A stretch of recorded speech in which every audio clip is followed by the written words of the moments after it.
À nouveau, bonjour, chers amis internautes. La première partie de ce numéro de Sport Plus, c'est bien sûr Actu Hebdo, l'information sportive, en quelque sorte, vous est présentée. Et c'est bien sûr avec Romaric Kedjesougou-Benou. Bonjour à vous, Romaric. Bonjour Naël. Donc, Alors, on se retrouve pour les informations sportives et bien sûr, on commence par la Coupe Davis où le Bénin a eu sa qualification pour le premier groupe mondial. oui, amis internautes, le Bénin et la Lettonie ont joué le samedi 1er et le dimanche 2 février dernier à Cotonou. Les barrages de la Coupe Davis du groupe 2 à l'issue de 2 journées de compétition. Le Bénin se qualifie pour les barrages du premier groupe mondial. Le point dans cet élément signé Anaël Do. Le Bénin se qualifie pour les barrages du premier groupe mondial. Une qualification qui vient au terme de 2 jours de compétition de la Coupe Davis. Pour la première journée, le Bénin est entré difficilement dans cette compétition. Au premier match, le Béninois Alexis Clégou a perdu 2-7-1 face au Letton Robert Stromba. Dominé lors du premier set, le champion béninois a rétabli la parité en remportant le deuxième set. Mais Alexis Clégou finit par s'incliner lors du troisième set décisif. Très vite, le Bénin prend du poids de la bête. Patrick Agbo prend la revanche au second match et fait honneur au Bénin avec une victoire en 2 sets face à Daniel Tens.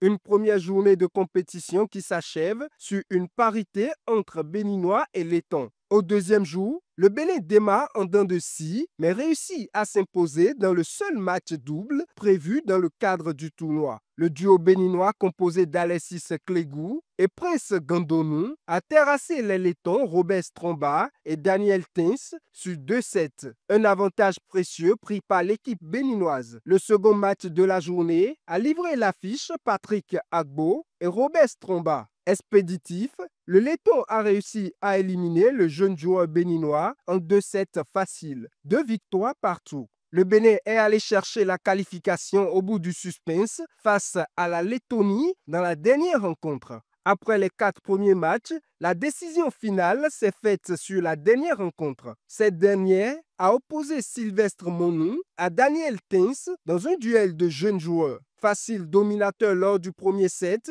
le numéro 1 béninois a souffert durant le second set. Malgré ses nombreuses fautes directes, Sylvestre Monou a eu raison de son adversaire, donnant ainsi une troisième victoire synonyme de qualification au Bénin. Cette réussite sur la Lettonie qualifie le Bénin pour les barrages du premier groupe mondial. Ces derniers vont se jouer au mois d'août prochain. Aspac sort grand vainqueur du tournoi international Louis Edem Basketball Championship organisé du 26 janvier au 1er février 2025 à Lagos. En finale, le club du port autonome de Cotonou renverse River Hoppers du Nigeria à la fin d'un match mémorable au Surulere Stadium, pourtant acquis à la cause des locaux, malgré un handicap de 13 buts à la mi-temps et même 20 dans le troisième quart-temps. L'équipe entraînée par Landry Adoyon n'a jamais abriqué. Elle a tout donné pour renverser le game grâce à la vista de ses cadres comme Adjado, Abdias, Abbas, Joël et surtout le jeune Jacob Dembélé, élu d'ailleurs MVP du tournoi, alors que le club local se dirigeait vers une victoire à quelques secondes de la fin de la rencontre, 61 contre 64. Un shoot de Roland Adjado offre la prolongation à l'Aspac. À 2 secondes du terme du match où le score était de 77 buts partout, le capitaine s'élève et dégraine une dernière ligne de la rencontre. C'est d'ailleurs son seul shoot qui permet donc à cette équipe de s'en sortir dans cette rencontre. À 80-77, Aspac BBC est champion du Louis Edem Basketball Championship 2025 dans la catégorie hommes, une première au palmarès du club dans le tournoi. La fin de la manche allée de la Ligue Pro de football du Bénin a consacré les champions provisoires dans les 2 zones de cette compétition. Dans la zone A, l'US Cavalier s'impose leader avec 34 points, suivi de près par Dynamo Dahomey, deuxième avec 33 points, et Dadje, troisième avec 31 points. Damissa occupe la quatrième place avec 30 points, tandis que les Panthères occupent la cinquième place avec 29 points.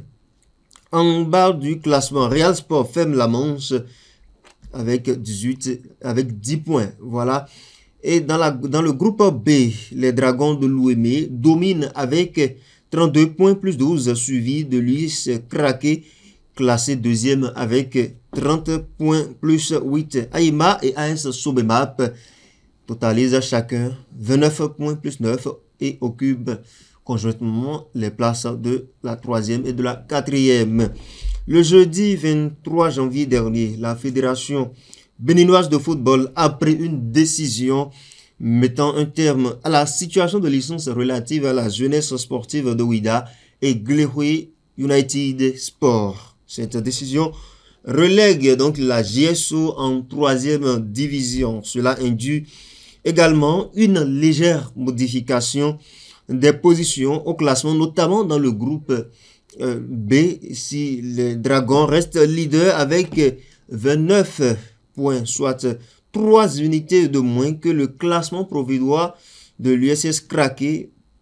L'USS Craqué perd à son tour une place et occupe le troisième rang avec le même point que le premier et le nouveau deuxième Sobemap. Aïma est désormais quatrième avec 26 points. Coton FC, le champion, demeure cinquième dans la liste. La Coupe d'Afrique des Nations approche à grands pas. Après 2 éditions manquées, les Guépards du Bénin seront de retour, sinon sont déjà de retour sur cette grande messe du football africain. Au terme des tirages au sort, le Bénin est logé dans le groupe D. Les poulains de Guénot-Ro devront faire face à une équipe du Sénégal, à la RDC et puis au Botswana.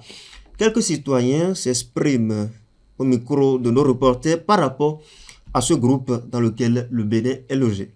C'est une chance pour les Képas de se retrouver dans ce groupe-là. Parce que si les Képas arrivent à faire, ne serait-ce que le nul. Espoir de l'Oufnéan. Donc, parce que le Sénégal a encore mis au quart de finale d'ail. Congo n'est pas éliminé, mais pour un but pour le Coupe du Monde. Il y a le Sud, Bénin a tombé pour le manière, ça c'est miracle. Il faut s'efforcer, il faut travailler. Hein? Et s'il travaille bien, et que à chaque niveau, tout le monde joue sa partition, y compris et même les supporters que nous sommes, on va porter le Bénin très haut. Mais quand Sénégal si Bénin en équipe, et on compte Bénin donc perdre, et deux stars, mais je suis un commando. Mais ce qui est sur nous pour donner bon soutenir nos canons, ben et en haut. Il y a Sénégal et RDC, mais ils sont pas levés d'un jour seulement pour devenir équipe puissante. Ça veut dire que nous aussi, on va essayer d'abord et on va voir là où ça va nous amener. Les Képas sont partis pour même envier le trophée. Et ça, c'est mon impression. Bénin peut sortir facilement. Hein. Bénin peut sortir facilement. Tout d'abord, je tiens à remercier la Guépa parce qu'ils ont fait un travail très, très remarquable. Maintenant, ce qui concerne dans le groupe dans lequel ils sont, je leur donne toute ma confiance.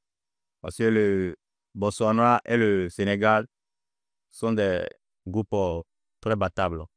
Maintenant, on est bleu.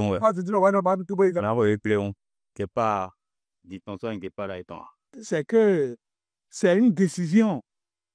Hein? Vouloir, c'est pouvoir. Et malgré que c'est un poids lourd, le Sénégal, je le reconnais, mais on peut gagner le Sénégal. On peut les gagner sans problème et se qualifier. Rien ne se fait sans effort. Du 3 au 8 mars 2025, la Confédération africaine de football, CAF en abrégé, organise un séminaire à Abidjan, en Côte d'Ivoire, pour former les jeunes arbitres et assistants prometteurs de ce continent, du continent africain bien sûr. Ce programme vise essentiellement à renforcer leurs capacités et donc à travailler dans ce domaine du sport. De plus, le président de la commission des arbitres de la CAF, Hugues Alain Adjouvi, jouera un rôle important dans cette rencontre. Le Bénin sera également représenté par Alao Salim, sélectionné en tant qu'arbitre assistant. Un rendez-vous crucial pour l'excellence de l'arbitrage en Afrique. Le week-end dernier s'est déroulée l'édition 2024 du championnat national amateur du golf sur le parcours de la plage de Djeffar. Un championnat au cours duquel Fadiga Lokosso a pu conserver son titre de champion du Bénin pour la deuxième fois consécutive. C'est tout, amoureux du courant, pour cette présentation de l'information sportive dans cette émission. Merci pour votre attention et à bientôt. Merci à vous, Rombarik Djesougo Gwenou, pour cette présentation de l'actualité sportive. On se retrouve au prochain numéro pour d'autres informations. Chers amis internautes, à présent, on passe au décryptage avec nos invités. Il s'agit bien sûr d'Alessandre Benson, Carles Kitome et bien sûr Chabel Kofi. On se retrouve pour parler des chances du Bénin à la CAN. Mais bien avant, on parlera de la prestation des Guépards Tennisman à la Coupe Davis.